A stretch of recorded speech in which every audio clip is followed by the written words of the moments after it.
Hello friends, जय Jagannath. Welcome back to my mini blog. तो आज पवित्र रथयात्रा उपलक्षे आपण मानक बहुत बहुत शुभेच्छा और शुभकामना।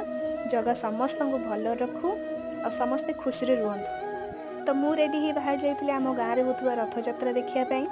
तो सेठी पहुँचला बेलू पहंडी आरंभ हो जाता। बलभद्र रथ को जा सारी तापर माँ सुभद्रा और जगा रथ को जाइए। तापर रथ टଣା आरंभ होता। आम समस्त रथ को बहुत आनंदर सहित टाणिलु। प्रथम माँ सुभद्रा रथ टाणिलु, तापर बलभद्र, तापर कालियार मझे टाणु टाणु आम पलैलु डांस करने। मु और मो फ्रेंड बहुत एथर मस्ती करचु। एमती मजा मस्तीर माहौल भितर तीन ठाकुर केतबेले जाइकी माउसी घाटे पहुँची गले से जना पड़लानी। सेठी पहुँचला पर तीन ठाकुर सिंहासन को जाइए। तापर आम भोग खाई घर को फेरी आसलु। एई वर्षर रथयात्रा बहुत ही स्पेशल थिला मो पई।